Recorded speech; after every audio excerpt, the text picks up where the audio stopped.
domnule, seara bună!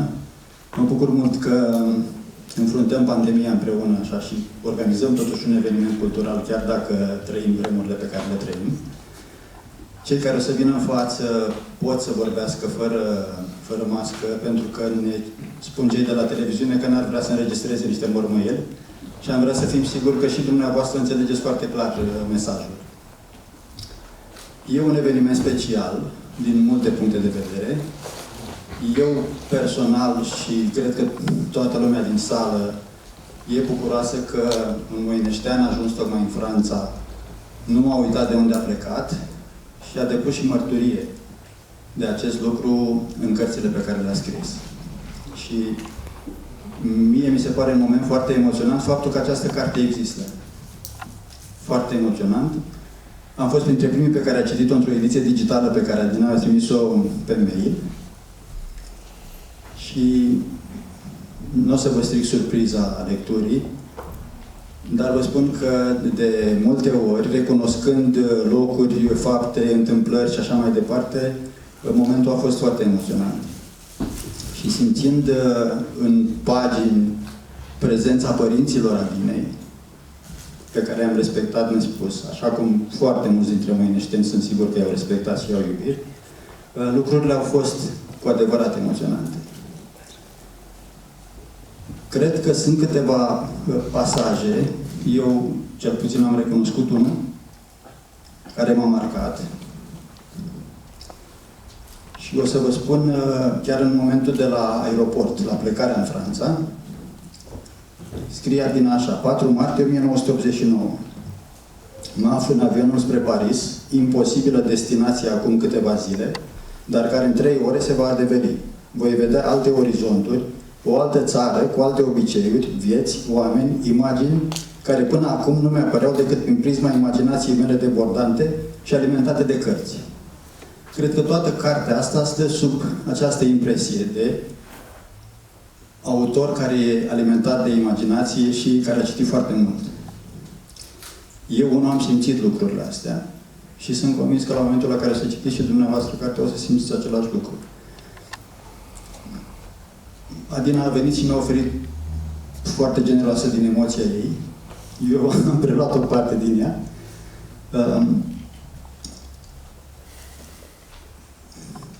Această carte, din punctul meu de vedere, funcționează ca o terapie prin scris, cred. Și poate că Adina a vrut să ne demonstreze că, indiferent cât de departe ești de acasă, sufletul îți rămâne totuși. Măcar o parte îți rămâne acasă și te gândești tot timpul aici. Și lucrul la care m-am gândit în primul volum se cheamă Unde ești, mamă? Și aici cred că e vorba de faptul că copilul lor întreba unde ești, mamă, pentru că ei au plecat prima dată singuri, în 89. Pe de altă parte, Adina cred că se întreba în Franța unde ești, mamă, referindu-se la mama ei. Și în abstract, așa, poate că e vorba și de unde ești tu, mamă, Românie. Țara mea, mamă, să zic așa, da? De unde sunt eu. Deci e vorba de 3 absențe în toată chestia asta. Și m-a frapat, de exemplu, unul din lucrurile care m-a frapat în carte este că odată ajuns în țară, copilul lor învață foarte repede franceza. Mai repede decât au învățat părinții care, mă rog, o să vedeți, știau franceză, dar franceza lor era diferită. Și au trebuit să reînvețe, să devină francezi. Copilul lor n-a avut problema asta.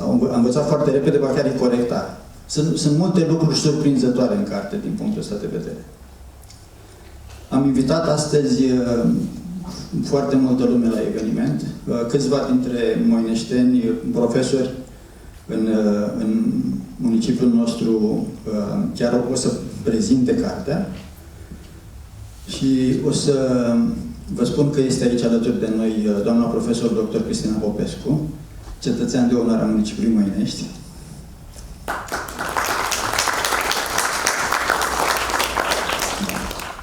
Doamna profesor dr. Alina Pistol, mulțumim. Claudiu Pistol, soțul doamnei Pistol, și Adriana Cazanian, directoarea liceului nostru. alături de multe alte persoane dragi Adinei, foști colegi, foști profesori, oameni care au ținut să vină aici, pentru că și ei cred că au simțit cât de emoționant este acest moment. O să-l rog pe domnul primar să îi ureze bun venit de asemenea. Vă rog. Bună ziua, în primul rând. Vreau să vă salut pe toți fără a nominaliza pe cineva.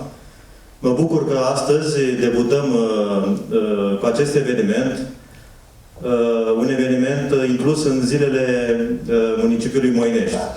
În acest an puțin diferit, pentru că știm cu toții prin ce perioadă trecem noi, românii, dar nu numai noi și toți cei de pe Pământ, de pe planetă. Ne-am propus totuși să nu trecem peste acest moment și să realizăm câteva evenimente, nu acele evenimente cu spectacole la stadion sau pe scena din Parcul Băi, ci acest eveniment al lansării unei cărți, acel eveniment de premiere a celor care împlinesc în acest an 50 și 60 de ani de căsătorie, dar pentru că nu putem să îi adunăm într-un singur loc, o să-i vizităm la domiciliu în cursul săptămânii viitoare, să le oferim acel premiu și acel buchet de flori pentru a marca acest eveniment din viața dumnealor. Mâine dimineață, începând cu ora 9, au loc activități sportive atât în Parcul Osoiu, cât și la stadionul municipal. La ora 11:30 va avea loc dezvelirea unui monument realizat în cartierul Hangani, unde vor fi pomeniți eroii din primul și al doilea război mondial.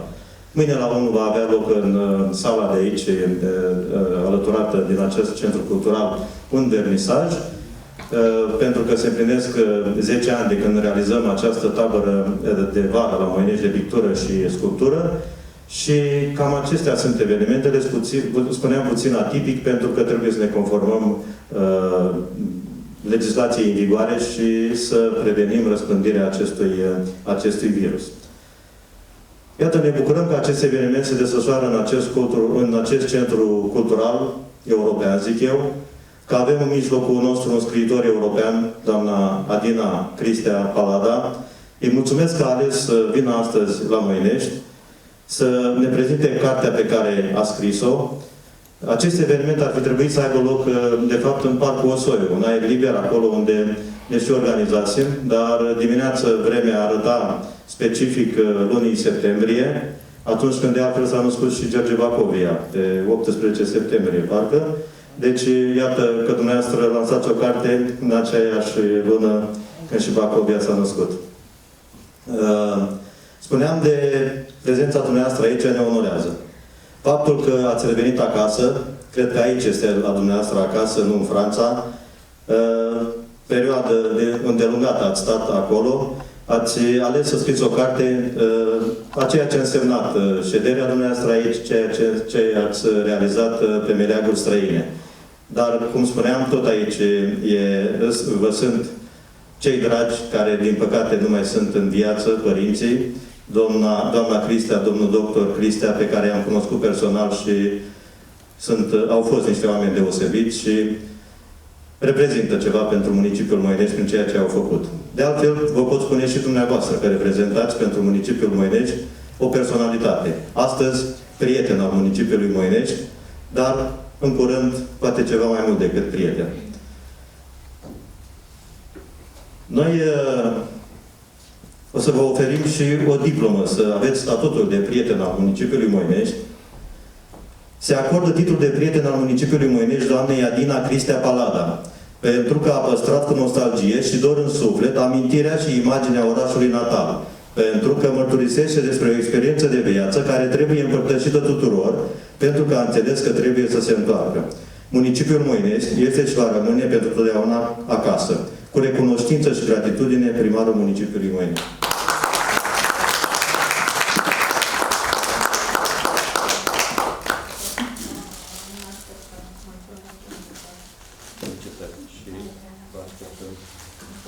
Din cauza noștri nu putem să...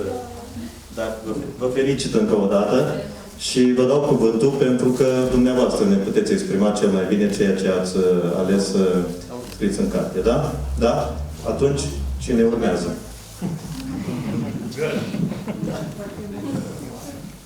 O să vă spun că în mijlocul nostru este și domnul senator Viorel Ilie, domnul profesor universitar dr. Adrian Cotârleț. Mulțumim mult că ați venit. Cum vă spuneam, e un moment foarte, foarte emoționant. Doamna Cristina Popescu, dacă e comod, pot să vin cu microfonul acolo, să știți.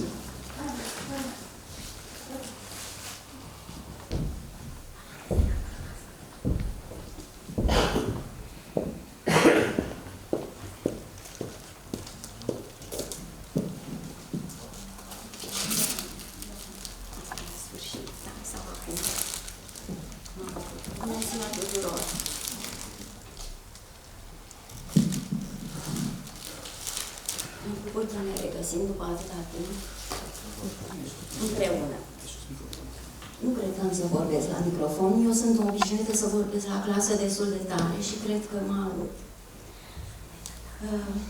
Este a doua oară când o văd pe doamna Dina Cristea Palata. Mărturisesc că și eu, sigur, trăiesc niște emoții speciale astăzi.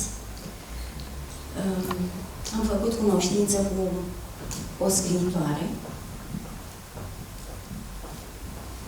adevărată.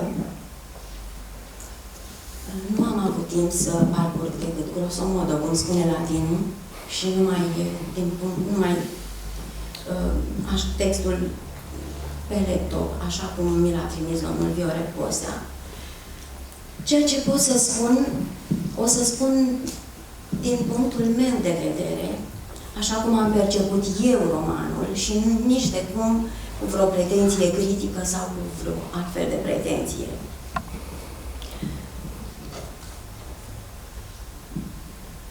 Este un roman cu substanță autobiografică pe care eu personal l-aș încadra în așa numita literatura exilului, înțelegând prin exil, înțelegând termenul exil la modul generic, pentru că e de fapt vorba despre un autoexil, despre un exil impus de un regim totalitar, ale cărui restricții și constrângeri nu le-ați mai putut suporta la un moment dat.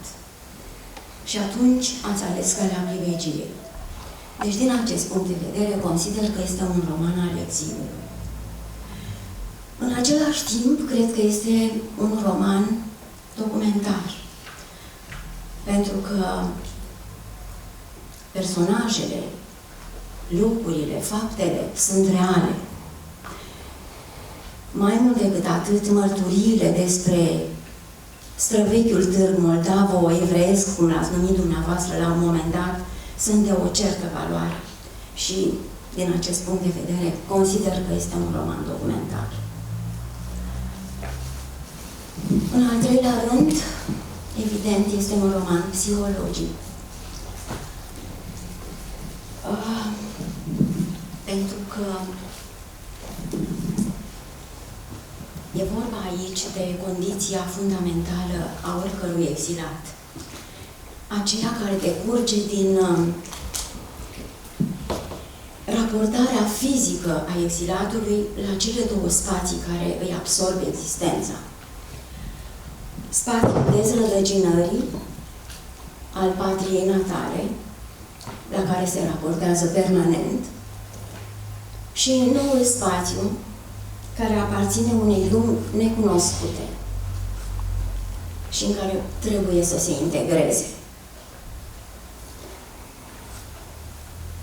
De aici, repercusiunile noului mod de viață asupra identității protagonistei, autoarei, respectiv, identitatea pierdută și regăsită la un moment dat. De altfel, romanul abordează o problemă extrem de modernă, aceea a identității și alterității. Pe de o parte, românca intelectuală, educată de către familia sa în spiritul unor valori autentice, nevoită să părăsească o colectivitate căreia îi aparține din punct de vedere geografic, cultural, lingvistic, și confruntarea sa cu alteritatea, respectiv cu o altă colectivitate, altera în latină, știind că înseamnă celălalt, altul, respectiv străinul. Colectivitate căreia nu-i aparține și în care urmează să se integreze. Așadar, vin, n-am să spun în conflict, vin față în față două lumi total diferite. Două lumi situate la două poluri opuse. E greu.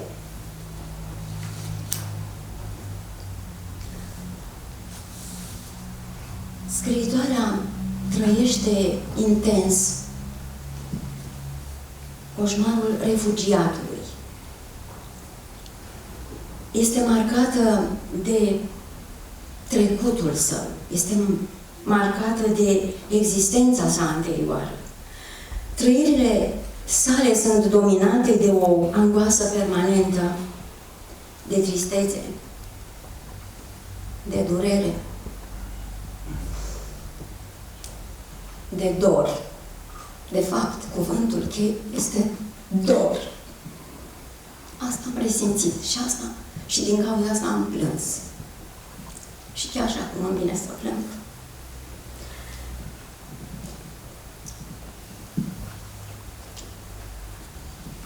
Pe de altă parte, este remarcabil efortul pe care scriitoarea îl face de a se integra în noua țară și spune personal că e vorba de o ardoare de a învăța, de o tenacitate de a stăpâni această nouă viață. Pe la paginile 69-70.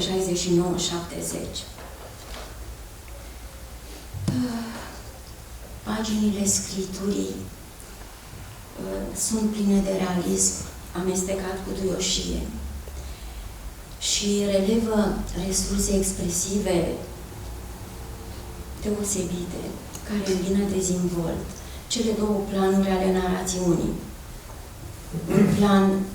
O narațiune care se desfășoară în prezent și o narațiune retrospectivă. Punctele forte mi s-a părut că sunt evocările, unele de-a dreptul pitorești, de oameni și locuri. Capitolul cel puțin referitor la copilăria autoarei, în Moineștiul de odinioară, evocarea duioasă a copilăriei și sale și a fratelui Alex, a bunicilor, a părinților, frumoși și fericiți. Mi-am notat epitetul. Petrecerile din familie, dar și atmosfera orașului. A târgului, de fapt, așa cum era cândva, cu buticurile sale evreiești, dar mai ales cu armonia dintre semințiile existente aici. Evrei, greci, nu mai știu ce alte seminții ori mai fi fost. Mi-a părut chiar rău că n-am avut și eu o copilărie la Moinești. Ce aș mai putea să spun? Ca orice filolog, evident, n-am putut să nu remarc stilul scriiturii, de-a dreptul poetic. Formulări surprinzătoare, maestră a figurilor de stil. Nici nu știu cu ce să încep. Cu epitete insolite, cu personificări, comparații, metafore. Sigur, toată cartea e înțesată de asemenea figuri de stil, să le spunem, așa cum obișnuim noi filologii să le spunem, dar totuși aș vrea să, măcar câteva să citez, pentru că să exemplific, nu să citez neapărat. Dacă aș fi avut carte, aș fi citat paragrafe întregi, asta să fiți sigură. De exemplu, frig astmatic, îmbrățișare văitată.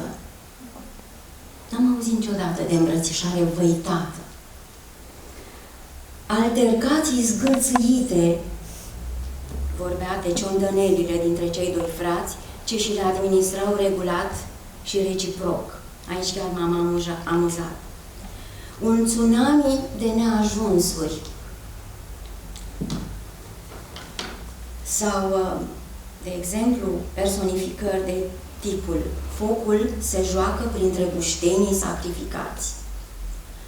Sau să nu-i permiți aerului nemilos din cameră să se răstească la tine. Sau căldura nu se trezește decât în zilele însorite. Sau comparații peste care nu poți să treci cu ușurință. Tătuca depâna amintirile ca mărgelele lucioase ale unui colier scump. Sper ca domnul doctor să audă de acolo. Lacrimi curg ca un fluviu necontrolat. Viața este asemenea unui autobuz. Asta mi-a plăcut extraordinar de mult. Viața este asemenea unui autobuz unde urcă și coboară diversi indivizi. Dintre aceștia, pe cei răi, pe cei meschini, ar trebui să-i dăm jos. Dacă ei nu vor, atunci trebuie noi să părăsim autobuzul. Și autoarea mărturisește că a schimbat mai multe autobuze.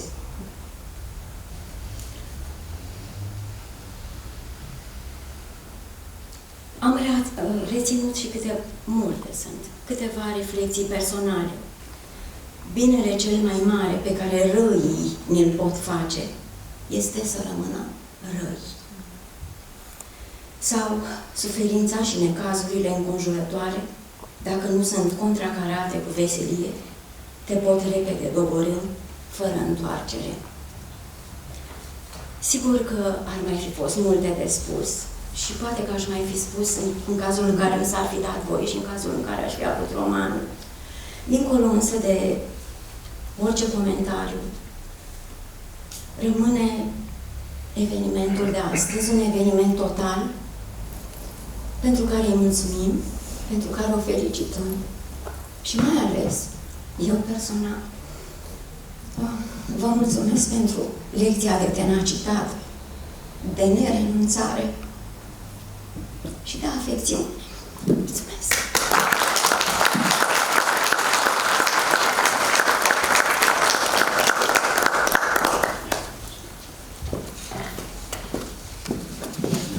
Ne aflăm astăzi în Centrul Cultural Lira, un centru cultural european. Și o să repet lucrul ăsta, pentru că puține orașe de talia Moineștiului, poate chiar și mai și decât Moineștiul, au un astfel de centru cultural.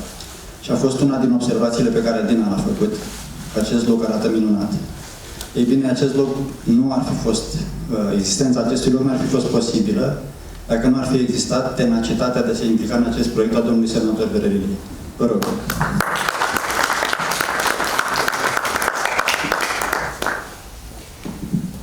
Să rămână, bună ziua tuturor!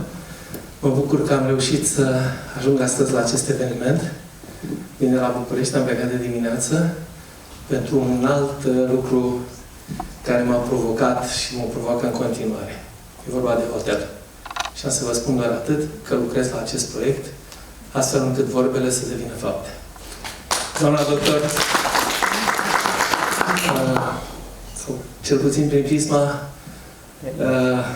emoției, sunt marcat de acest eveniment, sunt marcat de ceea ce a însemnat și înseamnă familia Cristea pentru Moinești.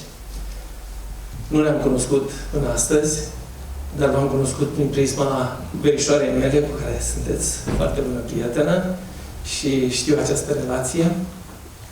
L-am cunoscut foarte bine pe domnul doctor și l-am apreciat și pe doamna și cred că astăzi suntem aici și așa îmi îndrăznit să spun, scuzați-mi lipsa de modestie, la un alt proiect pe care l-am pornit aici în Moinești, cu moineșteni de valoare care nu uită Moineștiul și se întorc acasă. Iată că astăzi sunteți aici alături de noi la Moinești. Vă mulțumim pentru asta și provoc în continuare moineștenii să-și amintească de casă și să vină aici, pentru că de aici ne-am luat seva și de aici am crescut și suntem ceea ce suntem. Vă felicit pe toți și pe dumneavoastră în mod special și vă urez succes și multă sănătate în continuare. O invit pe mai departe pe doamna doctor Cristina Marina Pistol.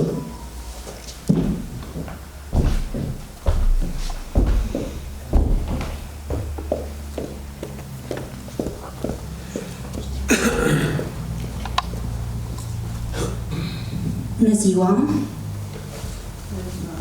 O să aleg să-mi lecturez recenzia, unul pentru că mă exprim mult mai bine în scris, doi pentru că îmi sedimentez mult mai bine impresiile și trei mai scap de dracul de a vorbi în fața unui public. Romanul doamnei Adina Crista Palade surprinde un moment biografic, dramatic, din viața unei tinere familii, formate din Anda și Nic, tineri intelectuali, fugiți din România comunistă la începutul lui 1989 și lăsând în urmă un băiețel de 3 ani. Vorbim în acest caz, așa cum spunea și doamna Popescu Cristina, despre o literatură cu un pronunțat caracter memorialistic, o literatură profund subiectivă, scrisă la persoana întâi, din perspectiva unei naratoare ce își documentează cu obstinația unui chirurg, pas cu pas, tranziția dureroasă de la existența dincolo de cortina de fier, la o Franță a oamenilor, citez, politicoși, dar reci, a lui à peu près, tradus prin aproximativ, a respingerii, dar și a revelațiilor. Protagonista își definește conștiința într-un plan tridimensional. Unul al prezentului, altoit pe speranța unei vieți mai bune, într-o țară subscrisă unei viziuni a meritocrației, a libertății și a autenticității, dar și într-un plan al trecutului apropiat, acela unei Românii comuniste, în care oamenii sunt obligați să-și ascundă natura critică, eul autentic, de fapt, pentru a supraviețui într-o societate depersonalizantă și ghidată de automatisme propagandistice și de grobianism.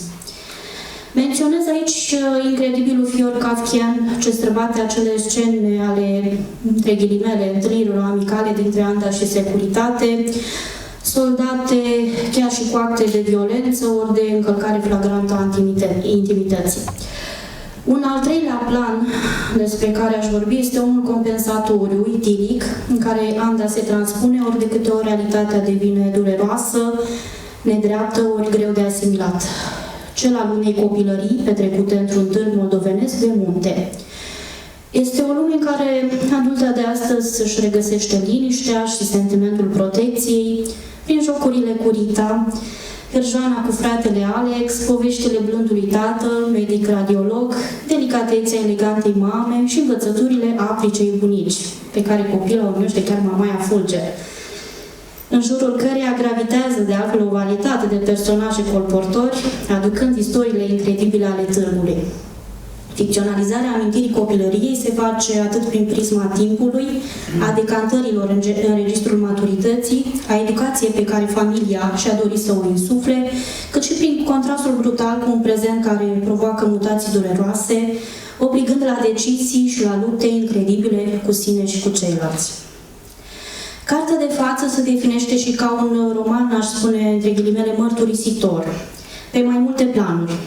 Un veritabil document cu valoare documentară pentru ceea ce a însemnat viața diasporei românești înainte de 89, în momentul decembrie 1989, pentru ceea ce semnifica adaptarea dureroasă, transformatoare de la rigorile societății comuniste, înăbușitoarea libertății de expresie, la cele a unei societăți care, formal, se definește ca liberă, democratică. Aceasta, din urmă, decepționează pe alocuri, prin acele puncte în care așteptările eroinei, create prin lectură și prin concepții livrești, nu coincid cu realitatea. Astfel, dacă primul volum, cu titlul Unde ești, mamă, are un sens catartic, expunând arderile interioare ale unui intelectual român al anilor 80, rupt brutal de țara în care își lasă copilul, cel de-al doilea, cu titlul Am învins, este o parabolă a ceea ce un individ de valoare, un intelectual autentic, cu o cultură vastă și o educație temeinică, poate realiza într-o societate capabilă să recunoască valoarea, și să creeze culoarele pentru a pune în valoare. Anda este puternică, cu o voce interioară percutantă, deopotrivă cu a fi vulnerabilă, cu perioade de slăbiciune și incertitudine. În miezul acestei energii interioare, care o face să meargă mai departe, cu verticalitate, chiar și sângerând pe interior, este o dragoste puternică, dragostea de mamă. O dragoste dureroasă, în primul volum, prin așteptare și nesiguranță, emulativă în al doilea, prin evoluția profesională și personală, nu lipsită însă de numeroase conflicte și frustrări, căci, nu-i așa, incompetența, conștiințele obtuze, invidia și perfidia proliferează pretutindeni, inclusiv în acea Franță pe care un intelectual român și-ar proiecta o primă instanță la modul ideal, în spirit cartezian. Personal am rezonat cu scenele unei copilării petrecute într-un oraș precum Moineștiul, în care banalul și ludicul se împleteau insidios cu poveștile incredibile de viață ale unor concetățeni, de un dramatism desprins din cărțile lui Gabriel Garcia Marquez. M-a regăsit în jocurile și în experiențele micuței Anda, mai ales în acelea în care era pusă la încercare buna credință a adulților. Cum în 89 aveam 9 ani, pot spune că am retrăit ternul anilor de comunism, descriși în paginile autoare, cu frigul nopților de iarnă, sub 2 plăcumi și 3 rânduri de haine, cu tot grotescul cozilor nesfârșite și a coatelor date pentru o nimica toată, cu retorica sfărăitoare a timpului, cu lipsa curentului electric, cu programul scurt la televizor, ori cu interdicția clară de a-ți exprima opiniile, dar și cu pasiunea pentru cărți și lectură. Adultul din mine s-a transpus în deziluziile, frustrările, ori frământările eroinei, provocate de lucrul în diverse medii sociale ori profesionale, dar și în forța interioară și motivația de a crede în continuare în sine după toate acestea. Până și experiența contactului cu franceza colocvială, argotică, cea vorbită pe străzi, mi s-a părut mai mult decât familiară, întrucât m-am izbit și eu din plin de ea în călătoriile mele în Franța, convinsă fiind că stăpânesc satisfăcător gramatica și pronunția clasică. Ca și în cazul eroinei, însă, am trăit aceeași contrariere, auzind pronunția trunchiată a băștinașilor, cu ghilimele de rigoare, și făcând același efort să-mi traduc numeralele compuse. Experiența mea de lector al acestui roman a fost în primă instanță una a surprizei, aceea de a descoperi un nou scriitor cu origini moineștene, contemporan mie, cu o evoluție profesională remarcabilă în spațiu francez. Apoi, am constatat că lectura este una extrem de fluidă, paginile adunându-se pe nesimțite. Am citit dintr-un foc această carte, conștientizând chiar și momentul în care m-a cucerit. Se întâmpla pe la pagina 43, unde mi-au atras atenția rândurile următoare. Citez. Viața este un torent tulburător, care poate antrena în valurile sale sentimentele acumulate de-a lungul anilor, dacă nu-i adăugăm picături de culoare, un gram de muzică, câteva fire de vis. Trebuie să ne bucurăm de frumosul ce-l avem, de căldura soarelui, de lumină, de albastru și senin, de simfonia tăcută a stelelor, de zborul sălbatic al păsărilor, de roa frunzelor și de vântul molatec de seară, de dimineața oferită gratuit, pentru că timpul se scurge necontenit în clepsidra anilor și în noi. Așadar, vă lansez și dumneavoastră invitația de a vă lăsa cuceriți de scriitura doamnei Adina Cristea Paladă. Vă mulțumesc!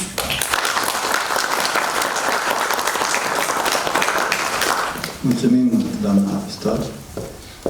Pentru câteva cuvinte și o evocare a domnului doctor Cristea, in memoriam, domnul doctor Adrian Cătărleț.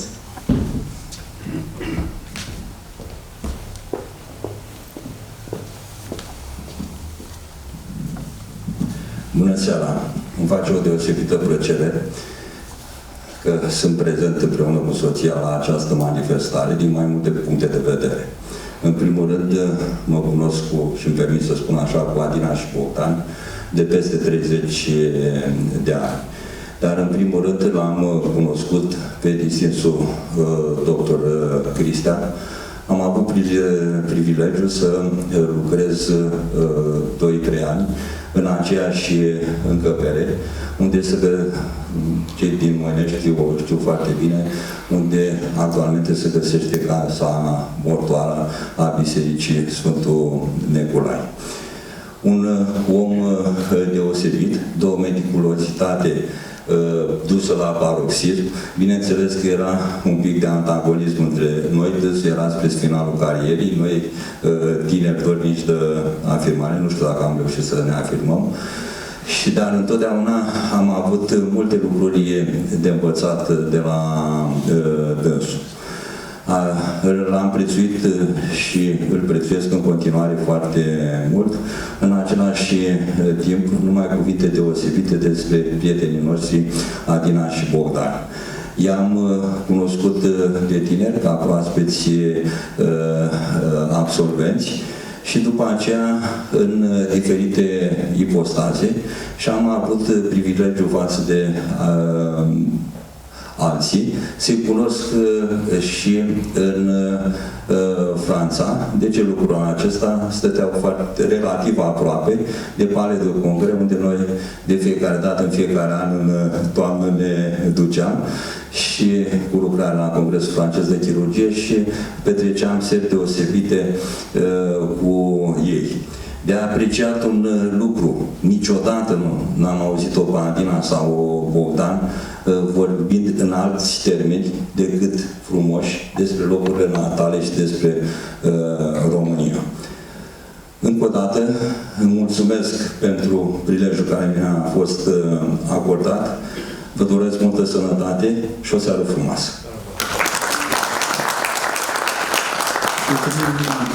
Doctor, Claudiu, o să te rugăm pe tine.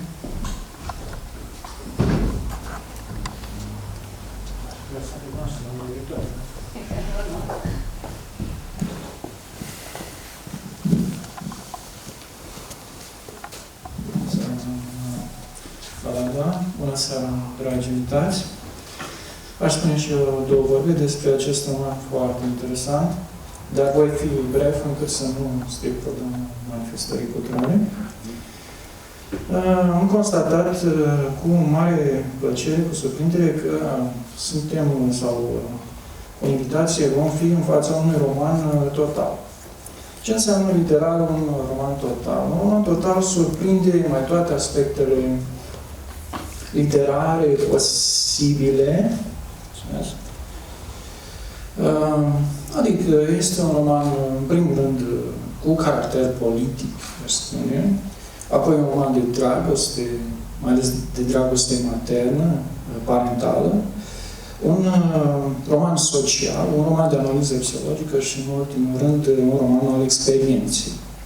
Vorba de experiența dezrădăcinării, cum își numește metaforic doamna Adina Cristea Palada, o desprindere de țara natală cu multă suferință,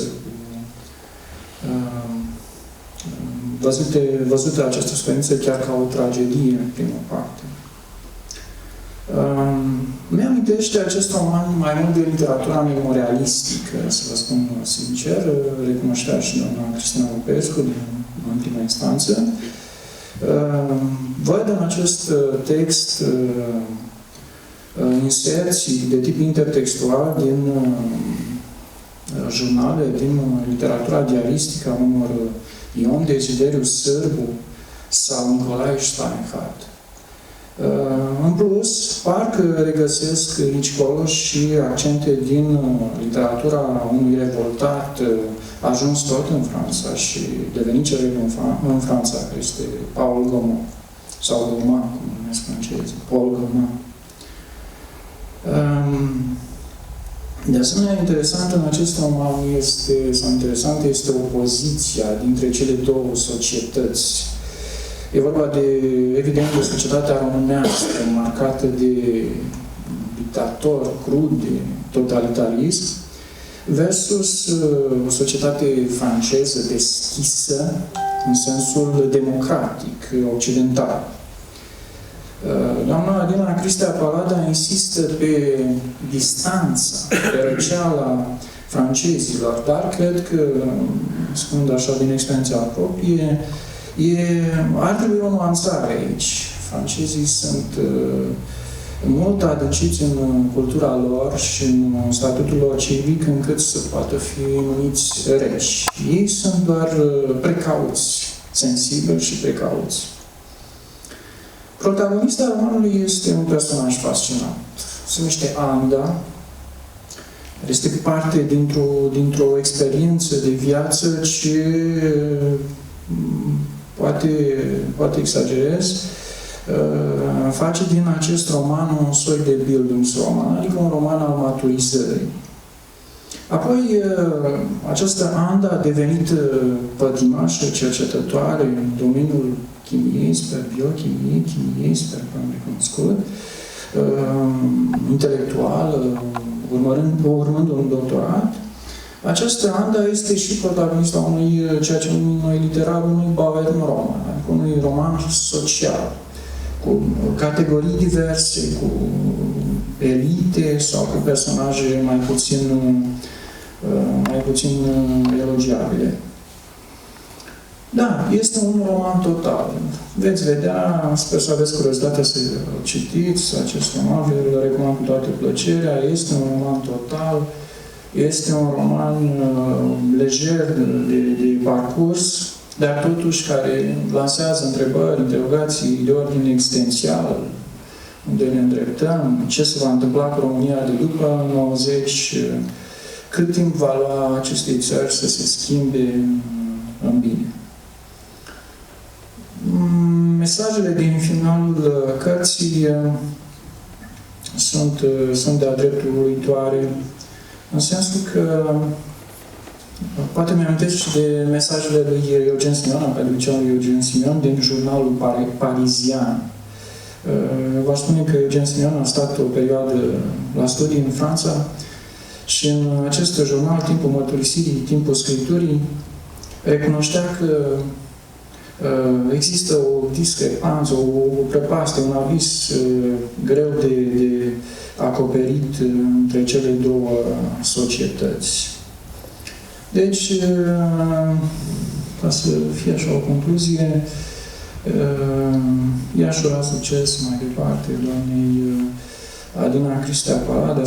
Sper că nu e singurul roman sau nu va fi primul și singurul roman. Moineștenii au nevoie de încurajare din punct de vedere cultural, așa că mă înclin în fața unei veritabile moineștence și urez succes din toate inima.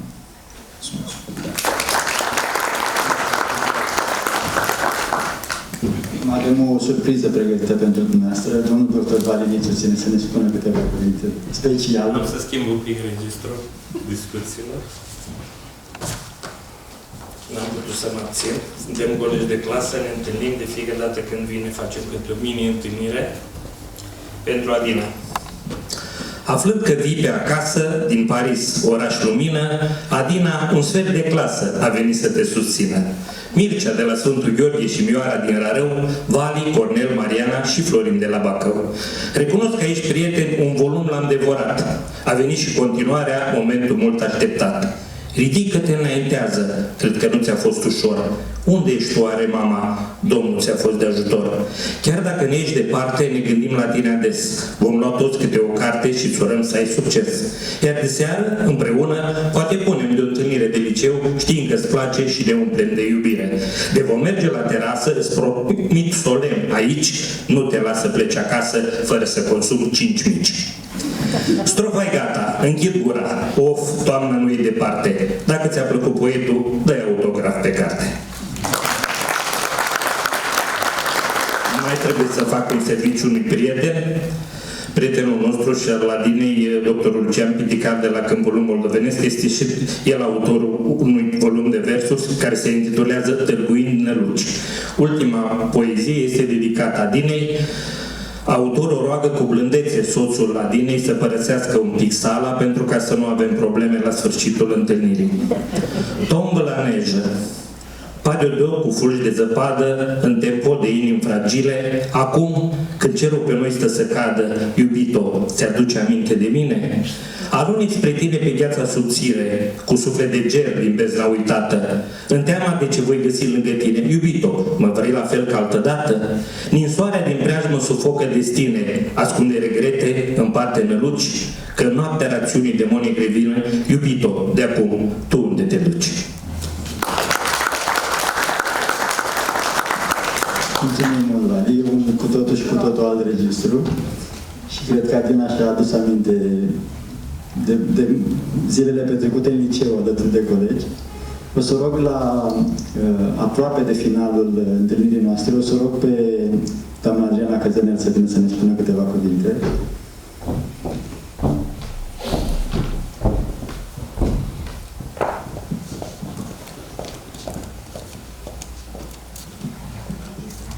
Bună ziua! Bine ați venit la Monești! Sunt foarte emoționată și entuziasmată pentru această primă manifestare culturală după 6-7 luni de izolare. Dacă am fi fost într-o stare normală de lucruri, sala ar fi fost plină de elevii noștri. Elevii de la Liceul Teoretic Spiru Haret, suntem 800 de elevi. Și mă gândeam că ei vor avea un minunat prilej de a cunoaște în sfârșit un scriitor, moineștean scriitor, cu care ar putea să discute direct despre toate aceste descoperiri pe care colegii mei, profesori de literatură, le-au făcut în ceea ce privește chimia lucrării dumneavoastră. De aceea, eu mai aplicată, fac o invitație de a intra în direct cu clasele noastre de filologie, cu clubul nostru de literatură și de a înnoda, poate, cu ei, eu știu, discuții, pentru că n-au avut încă prilejul să stea față în față cu scriitori. Noi am încercat să creăm astfel de întâlniri, însă mai dificil. Despre tema romanului dumneavoastră, eu aș pune problema, pentru că vorbesc de generația aceasta tânără, aș pune puțin diferit problema. Tema aceasta a emigrației continuă. Din păcate, nu discutăm numai despre emigrație a perioadei comuniste, ci iată, aici în sală suntem destui părinți care oftăm după copiii plecați. Poate că revin din nou la această idee de o discuție directă și deschisă cu tânăra generație, cu elevii noștri, cu adolescenții de 15-18 ani, în ceea ce privește suferințele și transformările teribile și renunțările și strângerile de dinți pe care omul plecat să-și întâmpine destinul în altă parte decât pe meleagurile sale, pe meleagurile natale, le întâmpină și cu care se luptă. Poate că tânăra generație trebuie și prin romanul dumneavoastră și cu atât mai mult poate s-ar apropia de adevăr, știind că sunteți de aici din Monești. Deci poate că ei ar simți mai puternic toate pericolele și primejdiile care îi pândesc, plecând și oferind altora puterea și tinerețea lor. În sfârșit, sunt niște idei de proiecte viitoare pe care, eu știu, poate le veți îngădui, le veți primi. Felicitări pentru realizările dumneavoastră și mulțumim că ne-ați prilejuit, în sfârșit, o întâlnire culturală. Să ne putem Mulțumim, Adriana. Țin să subliniez faptul că profesorii pe care i-ați ascultat în această seară, doamna profesor dr. Cristina Popescu, doamna Alina Pistol, doamna profesor dr. Alina Pistol, Claudiu și cu Adriana, fac parte dintr-o generație de profesori care au transformat învățământul din Moinești în mult mai bine. Deci trebuie să se punem lucrul ăsta, pentru că liceul din Moinești, ca să dau doar un exemplu, are an de an promovabilitate foarte, foarte mare la bacalaureat. Ori asta spune foarte mult despre cum se muncește acolo. În liceul din Moinești, deși nu era prevăzut nicăieri, s-a introdus limba germană. Și aici domnul senator are de asemenea o contribuție cu forumul german. Sunt lucruri importante care s-au întâmplat în învățământul românesc și pentru toate astea vă mulțumim vouă profesorilor din municipiul Moinești.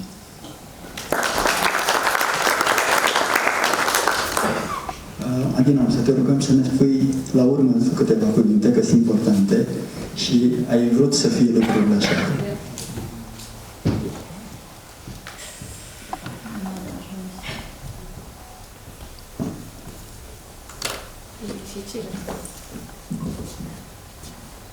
Bună seara tuturor!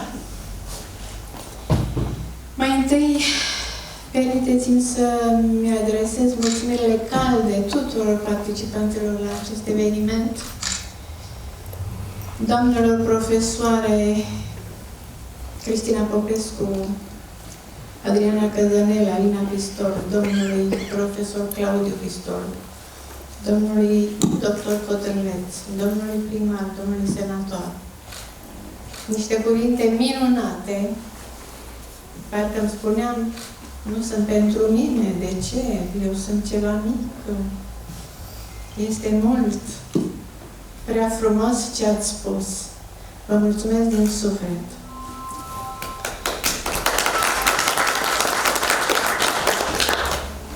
Mi-au atins, pot să spun, coarda sensibilă a inimii.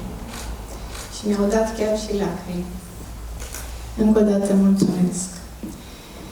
De asemenea, mulțumiri domnului Viorel Costea, deopotrivă pentru frumoasele cuvinte, dar și pentru eforturile considerabile depuse pentru organizarea acestui eveniment. Nu a fost ușor și cred că nu a fost ușor nici când l-am bombardat, poate zilnic, cu tot felul de întrebări, mesaje, e-mail-uri. Plăcerea de partea mea. Nu știu. Tot felul de întrebări mai bizare și uneori poate enervante. În mijloc. Unde se face, câte lume vine, cine vorbește, dar de ce la ora aia, poate mai târziu, poate mai înjurat de câtva timp, dar ai avut dreptate să o faci. Mulțumesc foarte mult! Apoi, vă mulțumesc dumneavoastră tuturor, celor care ați reușit la aceste situații foarte dificile de a răspunde prezent la invitațiile noastre. Sunteți niște oameni minunați, absolut toți. Vă mulțumesc din suflet. Despre carte, nu știu, trebuie să... Toată lumea spune că se citește fluent, rapid. Așa am încercat să o redau. Să presar și niște petale de ficțiune pe acele imagini care mi s-au povestit de către părinți, de către bunica, care era o povestitoare foarte puternică. Și să-mi deschid acum la bătrânețe sertarele ruginite ale suvenirurile lor, ca să le redau, să le croșetez cu niște cuvinte poate mai fluente și să redau niște povestiri care le-am vrut un pic și umoristice din când în când. Dar mi s-a spus că este o carte tristă. Chiar și la ea și la prima lansare a cărții De aceea, pe unele locuri am introdus o nuanță de umor, ca să nu fie totul trist. Mă rog, poate n-am reușit complet. În fine, sunt niște trăiri, bine, dar, v-am spus, este un roman, deci ca să fie roman trebuie să fie și un pic de ficțiune. Apoi mi s-au pus tot felul de întrebări, chiar și la Iași, cum l-ai scris, în ce condiții, cât ți-a luat, cât timp ți-a luat. Nu sunt niște rețete a da. Mi-a luat mai mult timp pentru că l-am scris în 2 limbi în același timp, aveam 2 ecrane și îmi veneau câteodată ideile mai ușor în franceză, alteori în română, deci mi-a luat un pic timp ca să le reditez în cele 2 limbi, dar nu este ceva programabil. Sentimentele nu sunt planificabile, nu se pot planifica. Poți astăzi să ai o imaginație, mâine deloc. Mă găseam câteodată în fața foii albe și îmi spuneam ce tâmpită pot să fie, nu mai pot să scoți nimic. Sau alte ori, de aceea scris aici, pe cine interesează, rupeam absolut tot, sau le învârteam, le împleteam, de câte ori le-am împletit, că puteam să fac o grămadă de plovere, dacă se poate, din cuvinte. Dar poate că pe unde n-am reușit, măcar pentru descendenții mei, cei care au cunoscut anumite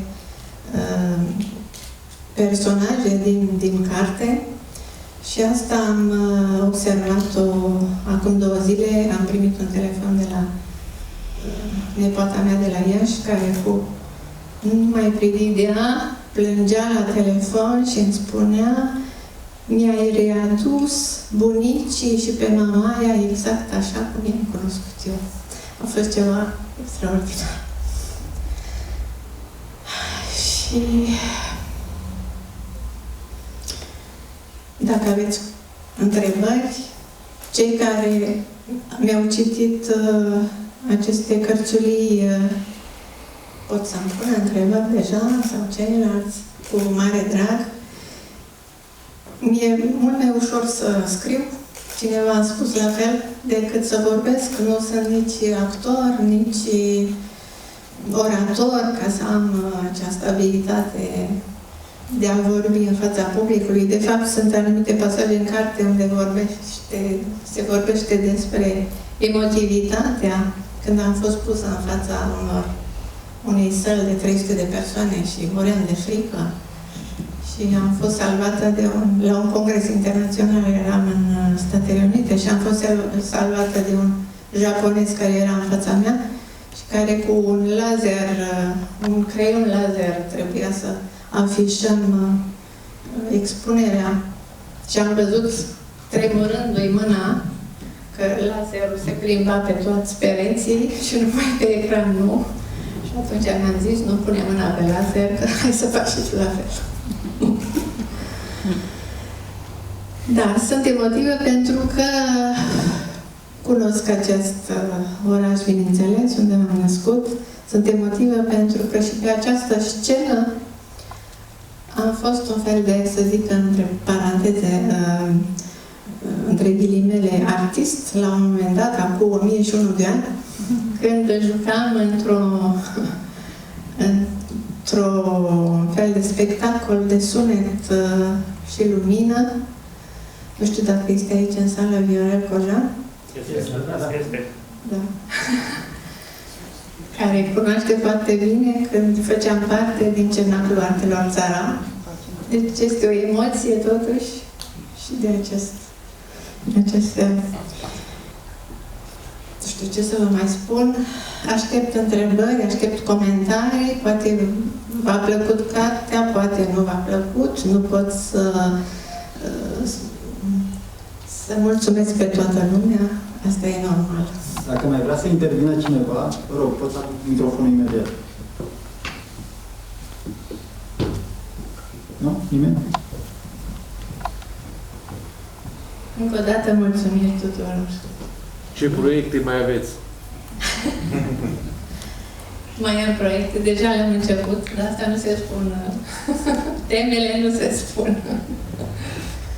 Trebuia să fie cineva și de la editoră în seara asta, de la Iași, dar probabil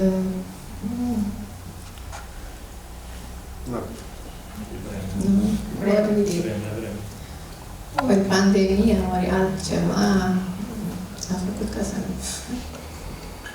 Bun. Mulțumesc foarte mult! Sunteți minunați!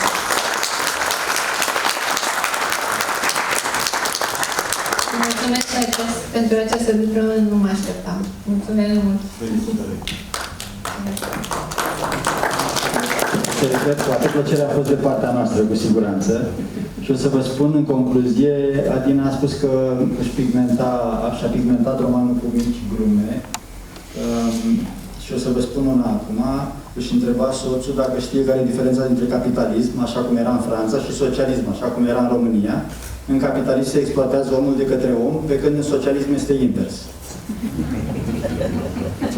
Ei bine, cu toate aceste mici glume stricurate în text, eu sunt gata să mărturisesc că textul este trist, într-adevăr. Cum ar putea fi altfel, dar cu toate astea, să știți că este de un optimism foarte tonic, mi s-a părut mie.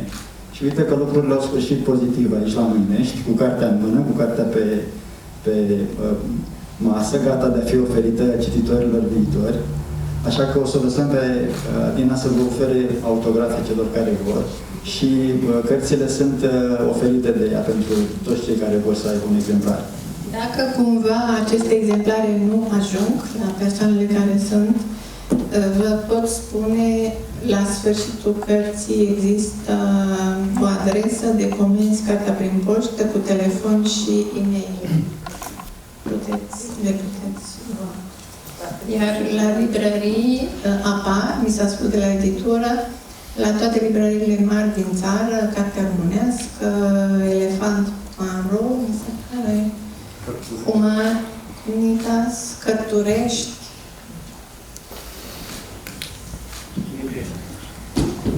Am strecurat o mențiune în cuvintele mele de mai devreme, statutul de prieten al municipiului Moinești, dar vă promit că la următoarea lansare veți deveni cetățean de onoare al municipiului.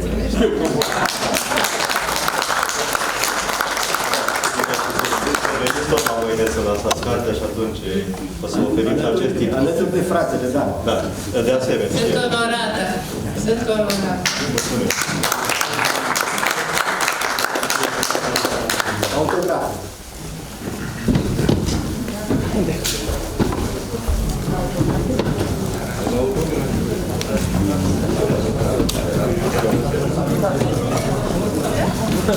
Eu spun, Mâinești, vedeți, am plecat la 7, până la 10, iată că am și în tot,